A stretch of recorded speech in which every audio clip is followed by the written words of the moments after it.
My grandmother generously served her Bible-believing Christian church for almost 50 years without asking anything in return. But when she became elderly, disabled, and homebound, her church acted like she did not exist until she was in hospice care and literally on her deathbed, when that church showed a sudden interest in telling Grandma to remember your church in your will. She waited until exactly the right moment, in front of exactly the right audience, to expose these greedy assholes for what they were. Twice. My grandmother was a member of a large conservative, Bible-believing church for her entire adult life. This church, which I'll call Big White Church, was a member of a large evangelical denomination. Big White Church was located in a prosperous suburb of a large city in the Bible Belt of the Deep South of the USA. Grandma was very active in Big White Church. She worked in the nursery every Sunday morning, helped cook hundreds of church fellowship breakfasts and dinners, accompanied her children and grandchildren on dozens of church retreats and choir tours, taught youth Bible study on Sunday nights, and was very active in supporting home missions, as well as helping with other youth programs. She always tithed and often gave extra for missions and special offerings. Grandma's greatest talent was making other people feel important. I've seen this firsthand many times. Although I belonged to a different church, I often visited with Grandma, and when I did, I usually went to Big White Church functions with her. I've seen her single-handedly cook breakfast for dozens of Big White Church youth, a task which took over 2 hours, even in the church's large kitchen. Then, after the meal, she asked the group for a round of applause for the high school student leader for doing such a great job of organizing the prayer breakfast. I remember that on a Big White Church youth retreat at a rural church camp, she drove most of the night to go back to the city and retrieve a big box of evangelistic materials that one of the assistant pastors, whom I'll call Ass Pastor, had forgotten and asked her to get in time for our morning program the next day. His boss, the senior pastor, I'll call him Pompous Pastor, never found out that Ass Pastor had screwed up or that Grandma had fixed it for him. Ass Pastor never even thanked Grandma. Even though I was a child, this bothered me so much that I asked her about it. She said that she didn't mind at all. She told me her reward would be that those materials would help children find Jesus. Grandma's service to her church ended abruptly at the age of 73 when she broke her back in a car accident. Afterwards, for the last 10 years of her life, she was homebound and could not go to church because of this injury and declining health due to old age. Her mind was just as sharp as ever, and her faith remained sincere, but her body wore out a little more every day. During those 10 years, she made many efforts to reach out to her church, its leadership and her church friends, inviting them to visit her at her home, etc., without success. Every one of these invitations was declined or simply ignored. Near the end, when she was in home hospice care, she decided to plan her own funeral. She and my grandpa called her church and asked for the senior pastor, Pompous Pastor, whom she had known for over 30 years, to visit her so that they could plan her memorial service, which she and Grandpa wanted to be held at the church. Pompous Pastor was too busy, but Ass Pastor stopped by a few days later. According to my grandpa, here's what happened at that meeting with my grandma literally on her deathbed. Grandma, Grandpa, and Ass Pastor discussed her funeral for a couple of minutes. Then Ass Pastor started pressuring her to lay up your treasure in heaven by remembering your church in your will. Grandpa told him firmly that this is neither the time nor the place to discuss her will. They went back to discussing the funeral for a few minutes. Then Ass Pastor steered the conversation back to Grandma's will, with liberal injections of how badly her church needed her support. Grandpa told him several times that it was inappropriate to talk to Grandma about her will or the church's financial needs, because she was terminally ill and in an enormous amount of physical pain.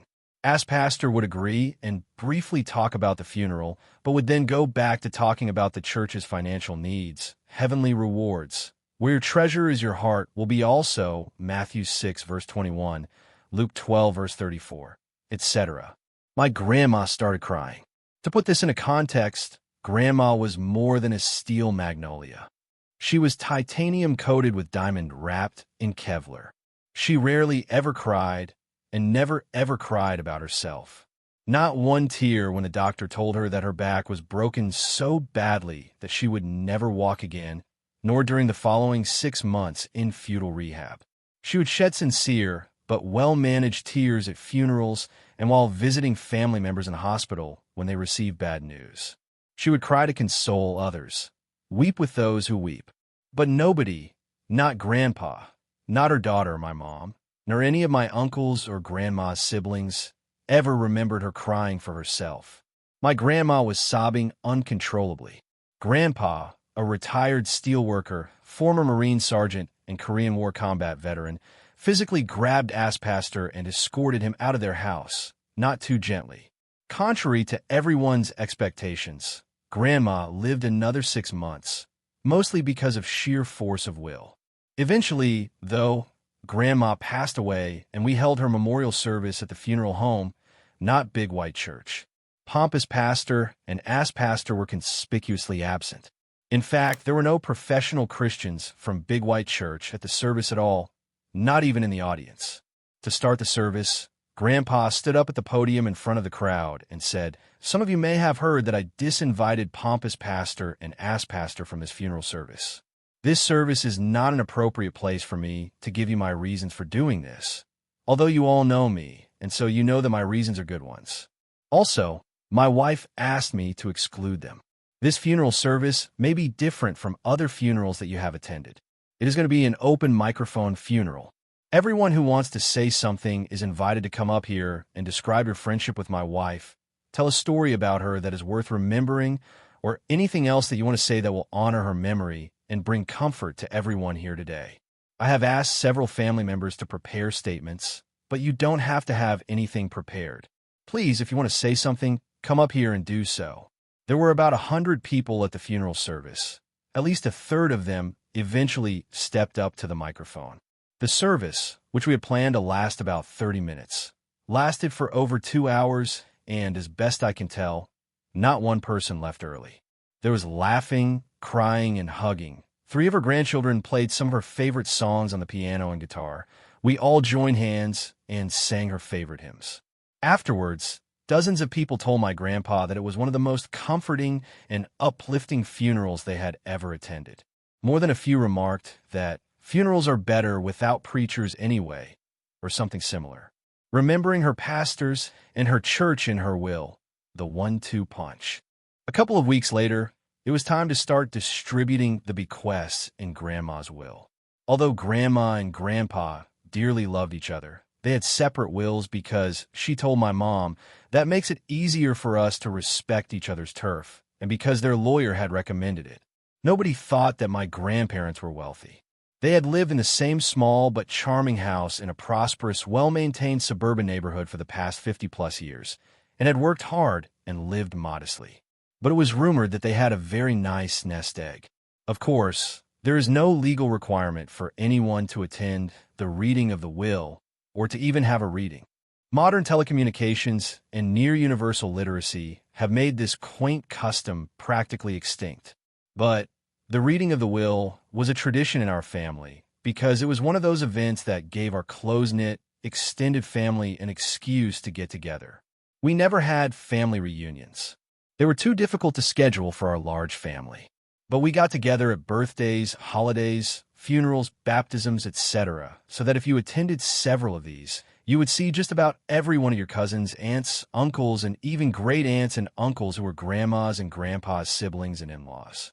With this family tradition in mind, many of our family members' wills often contained very personal bequests of items that had little cash value, but were the departed family members' way of telling their loved ones that they wanted to share a cherished memory with them one last time. As an added incentive to attend, the family rumor mill had been buzzing with speculation, encouraged by Grandpa, that grandmas will contain some surprises. The reading was held in a conference room at a lawyer's office. Unsurprisingly, the attendees included my mom, as well as aunts, uncles, great-aunts, great-uncles, and many of the grandchildren. We were all surprised, however, to see pompous pastor and ass pastor from Big White Church. They informed us that Grandma's lawyer had told them that grandmas will have bequests not only for Big White Church, but also for them personally. Maybe it was just our imagination, but my siblings, cousins, and I couldn't help noticing that these preachers appeared to be actively salivating over their good fortune at Grandma's generosity. Grandma had a large family, so a sizable number of beneficiaries were named in her will. The lawyer's conference room was a bit smaller than an average middle-class living room. Extra chairs had been brought in. Every seat was filled, and people were standing in every remaining space. There was barely space for all of us. Grandma's lawyer suggested that pompous pastor and ass pastor sit in chairs which were the front of the room, next to himself. Since there was a large table in the room, this meant that the lawyer and these two preachers were the only ones who were directly facing everyone else. Although the preachers were gratified to be physically next to the center of attention, they did not notice, as all of the rest of us quickly noticed, that these seats made it easy for everyone else in the room to watch them closely, and practically impossible for them to leave the packed to more than overflowing room before the entire meeting was over, because they were farthest from the room's single door, and there were almost 24 people standing or sitting between them and their only path to escape. The bequests were quite generous, but pretty much what we had expected. Grandpa kept their house, its contents, their retirement accounts, and everything that remained after all of the bequests had been satisfied. Children, grandchildren, and several local charities received nice, but not extravagant, amounts of money. Several sentimental items were named and given to various friends and relatives. Grandpa was first beneficiary listed in the will, but after him, all of the other bequests were arranged in order of increasing worth. They started with sentimental items, which had very small cash value. Then each grandchild received several $1,000s. Then each son, daughter, brother, sister, niece, and nephew received a little more. Then several local nonprofits received very nice amounts, etc. Bequests to Big White Church, pompous pastor, and ass pastor were almost the last ones listed in the will.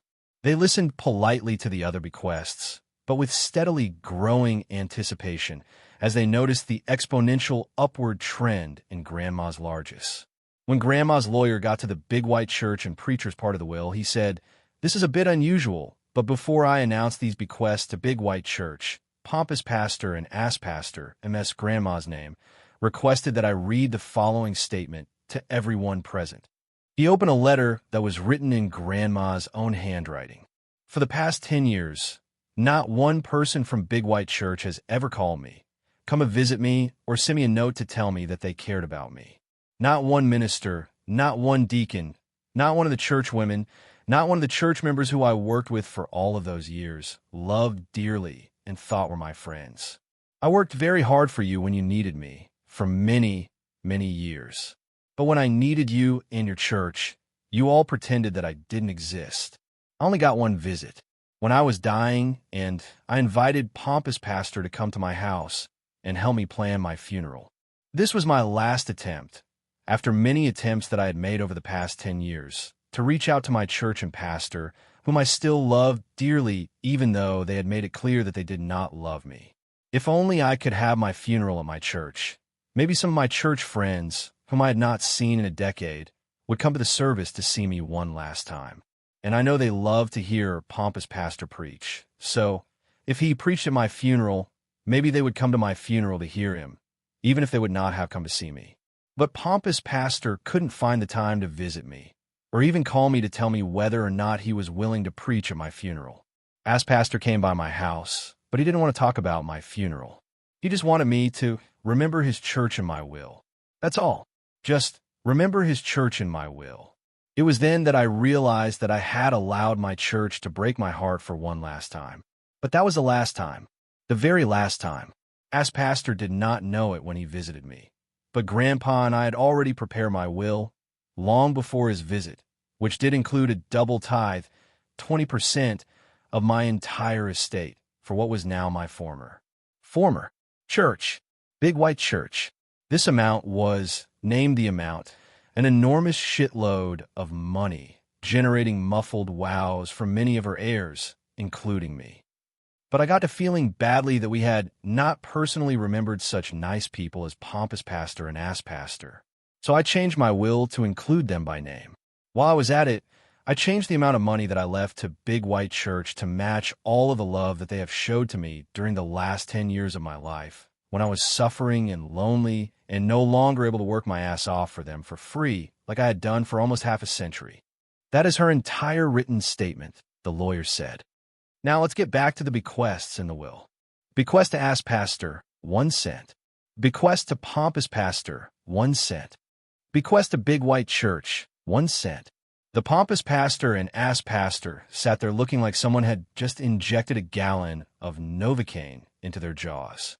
Every one of Grandma's family and friends felt an overwhelming urge to laugh out loud. But we kept quiet because we knew Grandma. We knew she wasn't finished yet. Grandma was simply setting them up for a 1-2 punch. The best was yet to come, and we didn't want to miss it. There's one last bequest, the lawyer continued, for a charity called, which he named, and I'll call Black Charity. Then he paused before naming the amount. Most of us had no idea what Black Charity was. But by the looks on their faces, we could tell that pompous pastor and ass pastor knew Black Charity very well. Their faces displayed the same expressions of shock, dread, and horror that they would have if the lawyer had said, "This bequest goes to the demonic baby eaters to buy extra large rotisserie barbecue grills and tons of charcoal." Every eye in the room was now fixated on pompous pastor and ass pastor. The lawyer, who happened to be my uncle, one of Grandma's and Grandpa's sons, let the silence continue a few seconds more. If we had been able to read pompous pastors and ass pastors' minds, we would have known the history behind the looks on their faces. Black Charity was sponsored by a large black church just a few miles from Big White Church. They ran a free food/clothing bank, assistance programs for foster children, home delivery of pre-cooked meals for homebound seniors, legal aid, and other social services.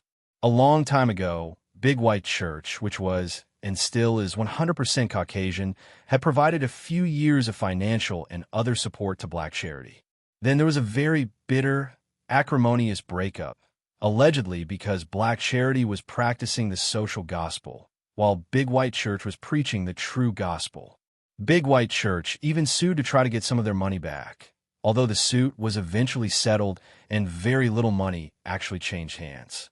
But this being the Deep South, everyone knew the real reason why Big White Church, or any white church, would stop supporting a Black Charity. Those in ******* were getting uppity and not staying in their place. Grandma and Grandpa had seriously considered leaving Big White Church at that time, but they had reasoned that it was better to stay there and teach tolerance by their words and example. They knew they would never persuade everyone, but maybe they could reach some of the youth at their white church and break the generational cycle of racism.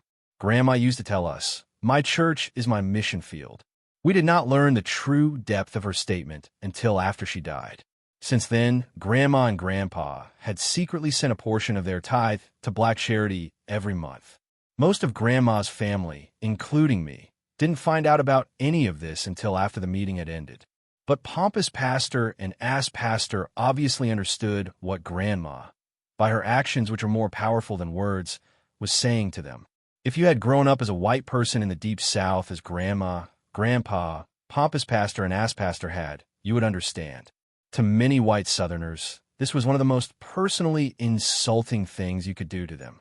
It simultaneously labeled them as racists, condemned their bigotry, and crushed their delusions of white superiority by saying, "These black human beings, whom you hate, disrespect, and have mistreated, are better people than you are. So they deserve my money more than you do." Having allowed time for everyone to observe pompous pastor and ass pastor while they thought about how their white church had treated this Black Charity and how they and their church had treated our Grandma, the lawyer said, "The amount is..." Then he named the exact same amount that Grandma had named in her handwritten letter, the huge amount of money that would have gone to Big White Church if she had not changed her will.